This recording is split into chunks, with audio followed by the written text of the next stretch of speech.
हम series जे नाज़रीन खे भलीकार। अॼु असांजे प्रोग्राम में भवन सिंधी साहब जिन मौजूदु आहिनि। पाण हिकु उस्ताद बि रहिया आहिनि ऐं उन खां अलावा संदनि शौक़ु जेको आहे उहो शाइरी जो बि रहियो आहे ऐं हिकु नसर नवीस बि आहिनि। ऐं सभ खां वॾी ॻाल्हि त पाण हिकु सयाह आहिनि ऐं पंहिंजी जेका आहे सा ट्रेवलॉग जेका आहे लिखण जो उन्हनि जो हिकिड़ो रहियो आहे। ऐं सम्झां थी काफ़ी अरसे खां शौक़ु रहियो आहे ऐं हमसरी में हू काफ़ी पंहिंजा ट्रेवलॉग्स जेके आहिनि लिखंदा रहिया आहिनि, जंहिंजे ज़रिए असांखे ख़बर पई आहे त संदनि नसर केतिरो ख़ूबसूरत आहे ऐं लिखण जो अंदाज़ जेको आहे उहो केॾो बाअसर आहे। भवन साहिबु तव्हांखे असां भलीकार था चऊं हमसरी जे हिन प्रोग्राम में। असांखे थोरो ॿुधायो त तव्हां किथां खां बेसिकली ताल्लुक़ु रखो था, सिंध जे कहिड़े शहर सां तव्हांजो ताल्लुक़ु आहे, तव्हां नौजवानी में पंहिंजा कहिड़ा शौक़ु रखंदा हुआ, उन खां पोइ तव्हां उस्ताद जे तौर ते कीअं जेको आहे सो इन पेशे सां पंहिंजो पाण खे सिलाड़ियो, त उन जे बारे में असांखे थोरो ॿुधाईंदा। मैडम, मुंहिंजो ताल्लुक़ु टंडो बागो सां आहे, डिस्ट्रिक्ट बदीन लाड़ सां वास्तो आहे। ऐं टंडो बागो जंहिंखे अमूमन सिंध राणी जो शहर बि तारीख़ में चयो वञे थो। सिंध राणी जो मशहूरु किस्सो आहे, उनजो सिंध राणी जो असुलु नालो त सोनेती हो, पर हिस्ट्री में उहा सिंध राणी जे नाले सां मशहूरु थी। उन शहर सां मुंहिंजो वास्तो आहे। जेकॾहिं सिंध राणी बाबति थोरो घणो ॼाणणु चाहियो तव्हां असांखे ॿुधायो सिंध राणी जे बारे में। आउं त ॿुधणु चाहींदसि, मूं अॼु शायदि पहिरियों दफ़ो इहो ॿुधो आहे, त तव्हां उन जे बारे में असांखे थोरी मालूमात ॾियो। हाणे मुंहिंजो शहर टंडो बागो, जेके बि मीरनि शहर अॾाया उन्हनि में उन्हनि जे पोयां टंडो लॻियलु आहे। ऐं असांजो शहर मीर बाग़े खान टालपुर अॾायो।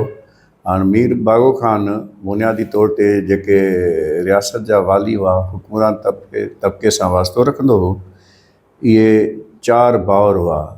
ऐं इन्हनि जी जॾहिं रियासत इन्हनि पाण में विराई त उन वक़्तु इहो मसइलो आयो जो इहे 4 भाउर, हिकिड़ी उडेजण औरत हुई जंहिंजो नालो हो सोनेती, उन ते 4 भाउर अकनि छकनि हुआ।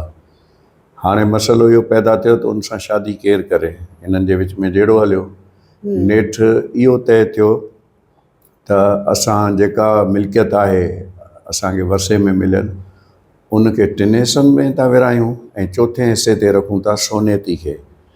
पोइ हाणे जेको बि सचो आशिक़ हुजे उहो सोनेती जी चूंड करे।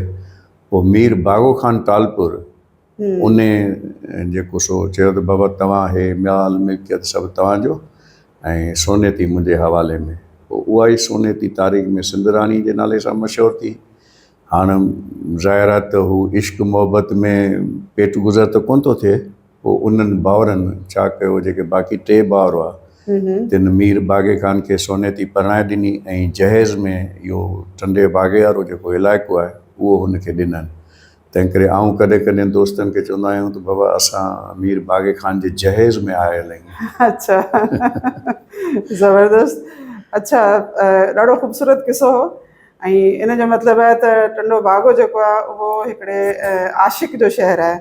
पोइ उन जे माण्हुनि जो मिज़ाज बि जेको आहे सो यकीनन इश्क ऐं मोहबत वारो ई हूंदो।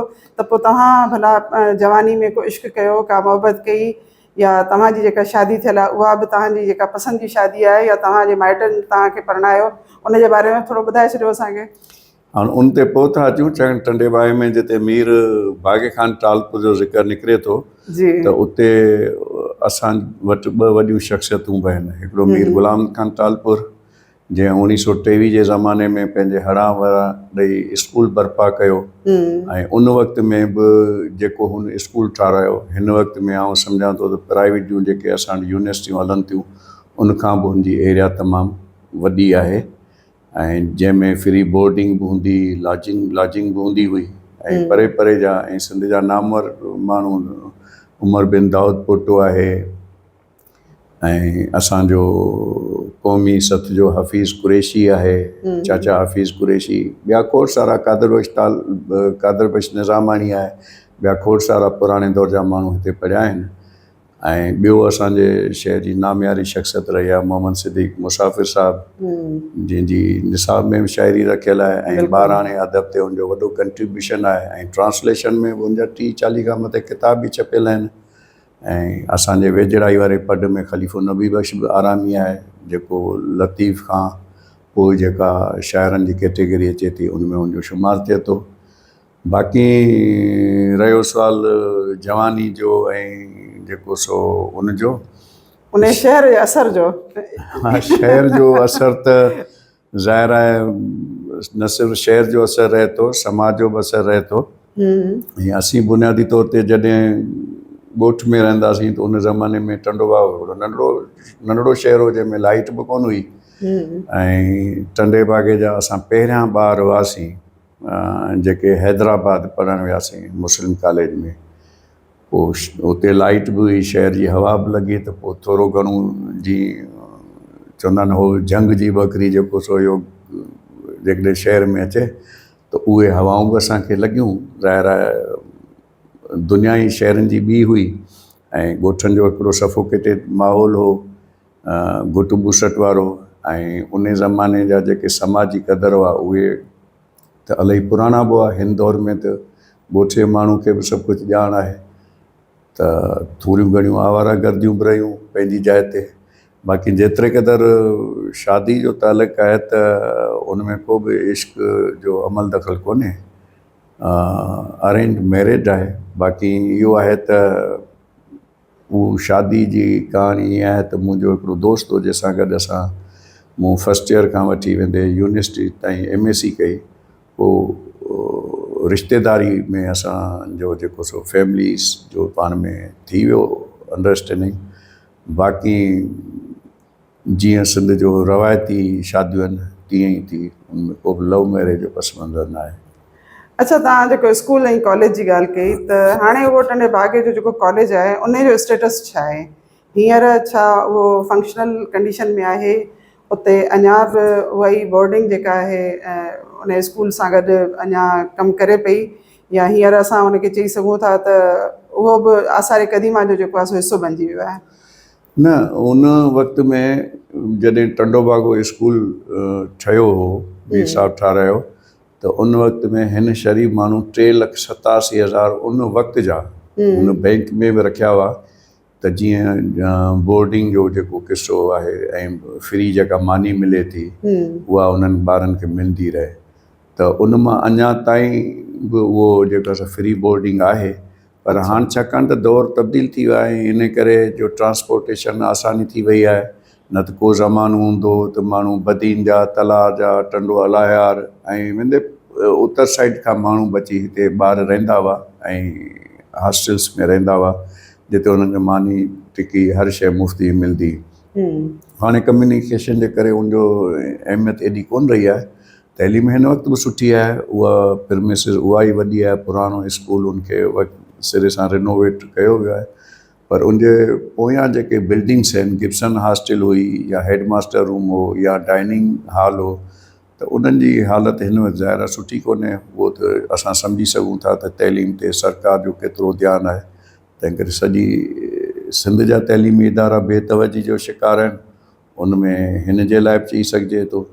ऐं ॿियो इहो थियो आहे त प्राइवेट सेक्टर में कमु हुअण जे करे असांजो ॿारु सरकारी इदारनि लाइ घटि थो वञे। हालांकि उहे ई उस्ताद उते पढ़ाइनि था, पर पोइ कुझु माइटनि में बि उहे ओन नथा कनि पंहिंजनि सरकारी इदारनि खे। ऐं कुझु ज़ाहिर आहे इंग्लिश मीडियम जो बि अट्रैक्शन आहे तइलीम जे हवाले खां, तंहिं करे ॿार प्राइवेट में काफ़ी था वञनि। ओवरऑल उहा ज़बून हाली आहे। बाक़ी हिन वक़्तु बि बहितर माहौल आहे उते एकेडमिक।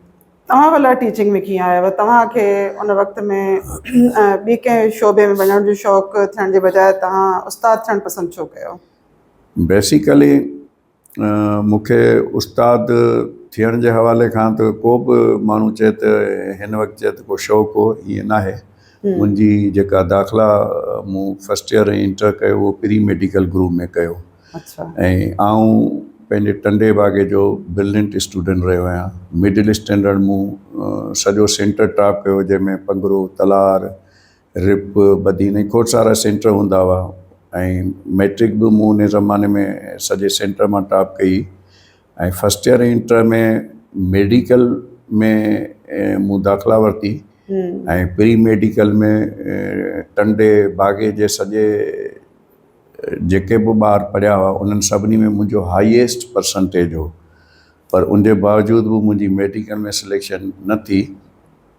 उहा वरी असांजे महिरबानी वॾे भुटे साहिबु कई हुई, ज़ुल्फ़िकार अली भुटे साहिबु। उन्हनि छा कयो जो medical policy India inter pass करण खां पोइ हुननि अनाउंस कई मेडिकल पॉलिसी, तंहिंमें भुटे साहिबु सीटूं वधायूं, 200 खनि उन ज़माने में सीटूं हूंदियूं जेके हिन 1000 1100 ताईं खणी वियो।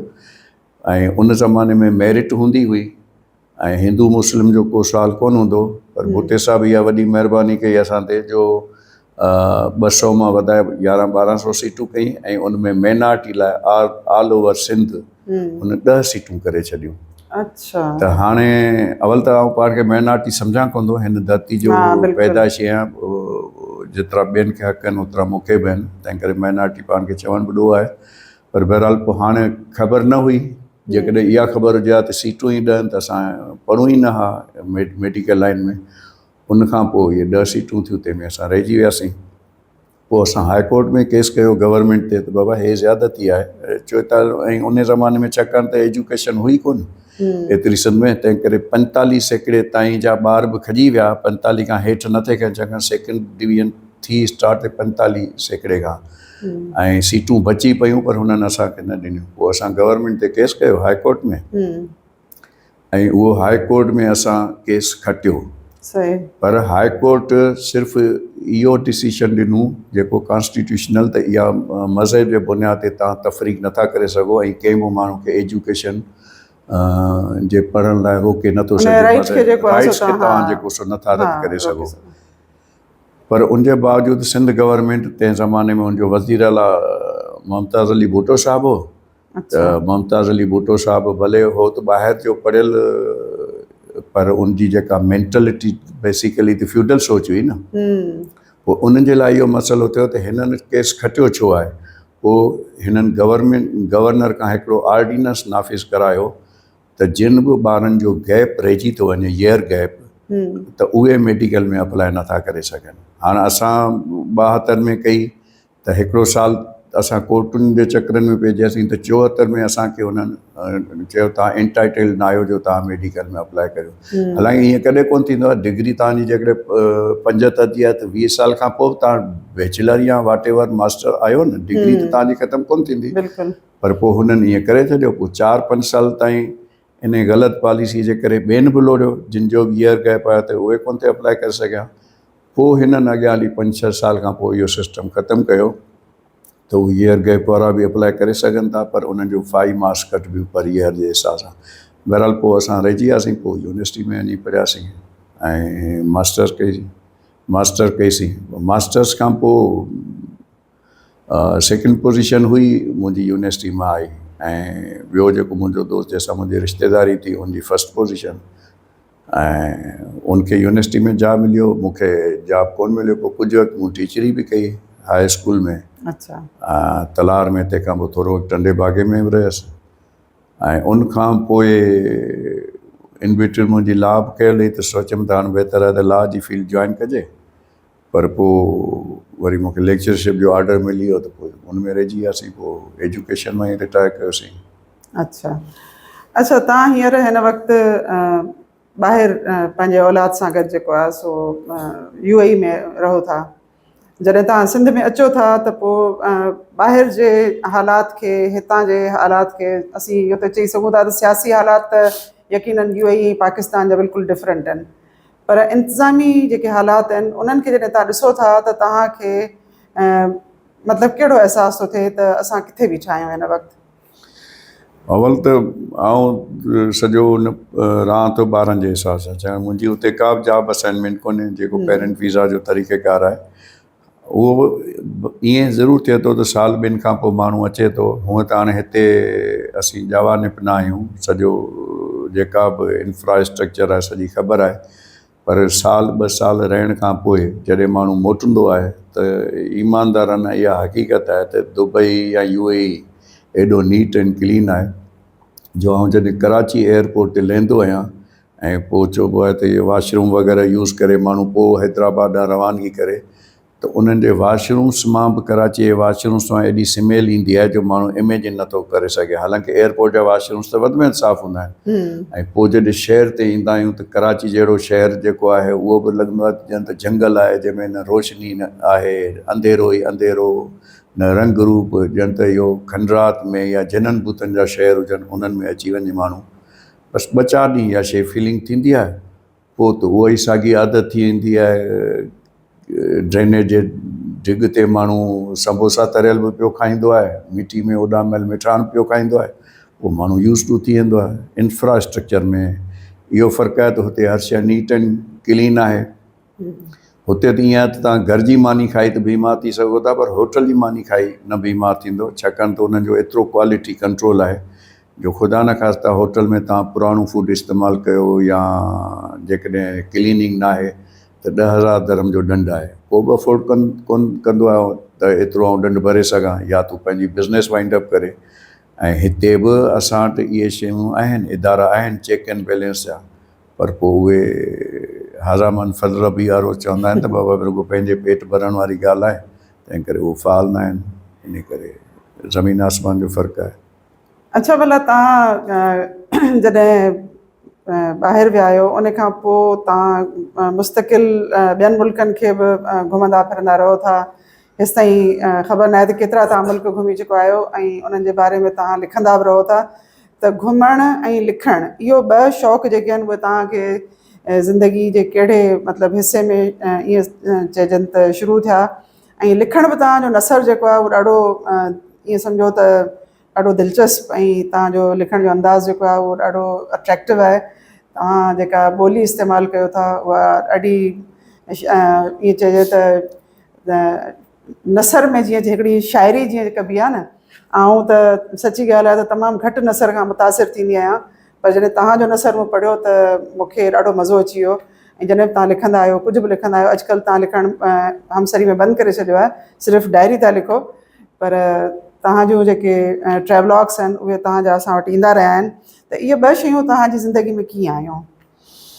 हाणे उनजो पाण जेकॾहिं शुरू खां वठूं, छाकाणि मुंहिंजो वालिद साहिबु जेको हो उहो एतिरो घणो पढ़ियल कोन हो, 2-3 दर्जा पढ़ियल हो, ऐं मुंहिंजी अमर जेका आहे उहा त उन ज़माने में एजुकेशन कोन हुई, अनपढ़ियल हुई, पर बाबे खे सदाईं शौक़ु हूंदो त मुंहिंजा ॿार पढ़नि। पोइ हू मूंखे मुख़्तलिफ़ आस पास में जेके स्कूल हुआ उन्हनि खे विज़िट कराईंदो, उन्हनि जे हेड मास्टरनि सां टीचर सां मुलाक़ात कराईंदो, त उनखे हिकिड़ो शौक़ु हूंदो पढ़ण जो, ऐं मूं में बि ख़ुदि शुरू खां वठी शौक़ु हूंदो। ऐं जॾहिं 5 दर्जे में 2-3 दर्जे में हूंदो त 4-5 में मूंखे घुराईंदा हुआ कि ॿार खे सुवालु न ईंदो, या 6 दर्जे अंग्रेज़ी में, यानी पहिरियों अंग्रेज़ी में हूंदो हुउसि त 7-8 में, छाकाणि एडवांस आउं कोर्स करे वेंदो हुउसि। ऐं लिखण जो शौक़ु इन हिसाब सां पैदा थियो, छाकाणि वालिद साहिब जी मोटिवेशन जे करे। अच्छा, पहिरियों मुंहिंजो जेको किताबु शाया थियो 1968 में, तंहिं ज़माने में आउं 8 दर्जे में हुउसि, उहो हो मज़हबी किताबु। कोटड़ी में को सुंदर श्यामन ली इदारो निकिरंदो जेको माहवार किताबु कढंदो, जंहिंजा 500-700 त पर्चा निकितल ई आहिनि पंहिंजा, ते हाणे शायदि बंदि थी विया। उन में पहिरियों मुंहिंजो किताबु 8 दर्जे में शाया थियो, उहो नसर जो किताबु हो। अच्छा, उन छा टॉपिक छा हो? उहो मज़हबी हो, सुगरू जीवन। ओके। उहो रामायण जे किसे में रामचंद्र जो जेको सेनापति हो सुग्रीव, वानरनि जी जेका फ़ौज हुई उनजो हू हेड हो। ज़ाहिर आहे उन ज़माने में जेतिरो अकुल, जेतिरी सोच, मैच्योरेशन, जेतिरी ॼाण हुई, ऐं उन ज़माने में बि अंधी मंडी शाइरी कबी, पोइ जेका उन सुंदर श्याम अली में छपी, पोइ वरी हिकिड़ो सुजावल हरी श्याम अली इदारो हूंदो उन में बि छपी हुई। ऐं मैट्रिक खां पोइ जीअं हिते शहर में आयासीं त पोइ शहर में त जाम उन ज़माने में रिसाला निकिरंदा हुआ, थोरो घणो मवाद सुहिणी में शाया थियो, बरसाति में शाया थियो, ऐं ॿिया बि खोड़ सारा रिसाला यूनिवर्सिटी में पैगाम हो। मतिलबु तक़रीबन सिंध जा उन वक़्तु जेके बि रिसाला हुआ उन्हनि में शाइरी ऐं ॿियो ख़त बि मुंहिंजा छपबा हुआ, छाकाणि त हू उन ज़माने टपाल जो सिस्टम हूंदो। कॾहिं कॾहिं आउं सोचींदो आहियां त मोबाइल असांखां इहा शइ फुरेला थी, दोस्त यार परे हूंदा वेझा, उन्हनि खे ख़त लिखिबो हो त ॼण त उहो असांजो हिकिड़ो लिटररी कनेक्टेड हूंदासीं। भले हिकिड़ा अहिड़ा दोस्त ज़ाती बि हुआ जिन जो लिटरेचर सां वास्तो न हो, पर असां में त उहा हुई न नसब जेका, त उन्हनि खे लिखिबो त उहे ख़त बि हूंदा हुआ जेके माण्हू मतलब उन्हनि खे बस अदब जो हिस्सो चई सघूं या लिटरेचर जो हिस्सो चई सघूं था। हाँ, ऐं ॻंढियल न ईंदा हुआसीं। बिल्कुलु। हाणे हिन मोबाइल जे करे अप टू डेट इंफॉर्मेशन आहे, तंहिं करे उन दोस्तनि सां सिधी ॻाल्हि थी बिल्कुलु वञे। बिल्कुलु। त लिखण जो शौक़ु मूंखे उन ज़माने खां ई रहियो आहे। ऐं पोइ तव्हां ट्रेवलॉग बि लिखणु शुरू कया। हाणे ट्रेवलॉग्स जो इहो आहे त मुंहिंजो अमूमन लिखण जो जेको तरीक़ेकार रहियो आहे, मूं ते जॾहिं बि प्रेशर डेवलप थींदो आहे ऐं तॾहिं लिखंदो आहियां। अलाए छो इहा हिकिड़ी मुंहिंजी जेका ग़लती खणी ॻाल्हि चइजे त रही आहे। जॾहिं मूं ते को प्रेशर थी पवंदो आहे त पोइ आउं लिखी वेंदो आहियां, अदरवाइज़ कॾहिं कॾहिं 3-3, 4-4 महीना आउं न लिखंदो आहियां। हाणे तव्हांजी हमसरी में अल्बानिया जो जेको सफ़रनामो मुंहिंजो मुकमिल क़िस्तुनि में छपियो, जी जी, या दुबई जा बि कुझु ट्रेवलॉग ठहियल छपियल आहिनि वग़ैरह, या ॿियनि मुल्कनि जा बि थोरा थोरा छपियल आहिनि। त अल्बानिया जो मूं साल खां पोइ लिखियो, यानी शयूं नोट त करे छॾिबियूं आहिनि, पोइ कॾहिं कॾहिं मूड थींदा जे लिखणु वेठसि त पोइ उनखे छॾिबो ई कोन्हे, पोइ लिखी वठिबो आहे। मुंहिंजी शॉर्ट स्टोरीज़ जो बि ईअं ई रहियो पस मंज़र। जेके बि अच्छा, शॉर्ट स्टोरीज़ तव्हां केतिरियूं लिखियूं आहिनि? शॉर्ट स्टोरीज़ जो मुंहिंजो को बुक पब्लिश त न आहे थियल, पर हिकिड़े बुक खां मथे आहिनि, पर ट्रांसलेशन्स मूं मोर देन 100 कयूं, जिन जा 6 किताब आयल आहिनि शॉर्ट स्टोरीज़ जा। अच्छा। ऐं पहिरियों किताब बि मुंहिंजो ईअं आयो त उहो घोरी गागरी गुंदर आयो 1985 में। 86 में मुंहिंजो शाइरी जो किताब आयो सुंदरी सपना ऐं सलीम। उहो बि निसार हुसैनी जेको सो मरहूम, उन जो प्रेशर हो, चई बाबा हाणे लिख तूं ऐं ट्रांसलेट करे ॾे त छपायूं, उन हिसाब सां थियो। या हे ताज जोई वारा इबरत मैगज़ीन ऐं ज़ेब सिंधी वारा हज़ार दास्तान कढंदा हुआ। इन्हनि खे जॾहिं इबरत मैगज़ीन में मिली असाइनमेंट ताज खे ऐं इनखे ज़ेब सिंधी खे हज़ार दास्तान में, त उन ज़माने में ताज चयो बाबा हर पर्चे लाइ मूंखे कहाणी खपे। त पोइ उन प्रेशर में मतिलबु उनखे हर पर्चे में कहाणी ॾिबी हुई। 15 रोज़ा मैगज़ीन हूंदी। ऐं पोइ ताज जॾहिं मैगज़ीन छॾी, मूंखे ॿुधाई यार हाणे मैगज़ीन में कोन्हे, मुंहिंजो हाणे तो छॾियो त पाण बि लिखणु छॾियो। त ईअं आहे त प्रेशर में मतिलबु ईंदो आहे त माण्हू लिखी वेंदो आहे। अच्छा भवन साहब, हाणे हिकिड़ो तव्हां खां लास्ट क्वेश्चन था पुछूं त हिन वक़्तु तव्हां यकीनन दुनिया जे ऐं सम्झां थी त मॉडर्न जेको आहे सो हिस्से में वेठा आहियो, ऐं जिते तरक़ी जा सभई जेके आहिनि से ज़रिया मौजूदु आहिनि। ऐं तव्हांखे ख़बर हूंदी त आर्टिफिशियल इंटेलिजेंस जेको आहे उहो असांखे ओवर पावर करे रही आहे, सॼी दुनिया खे करे रही आहे। ऐं असां सिंध जो जेको माण्हू आहे या सिंध जो जेका असीं चऊं गवर्नमेंट आहे, उहा तव्हांखे नथो लॻे त असां बिल्कुलु अण लाॻापियल हुजूं ऐं असां का तयारी न कई हुजे, ऐं उहा कीअं तव्हांखे लॻे थो त मुस्तक़बिल में इंसाननि जी ज़िंदगियुनि ते जेको आहे सो असरु विझण वारी आहे, ऐं असां जेकॾहिं तयारी न कई त उन सां असांजो मुस्तक़बिल, असांजो नौजवान कीअं मुतासिर थींदो? हा ॾिसो न, इहो त हिकिड़ो अहिड़े वॾो सुवालु आहे जंहिंजो माण्हू को नंढिड़ो जवाबु नथो ॾेई सघे।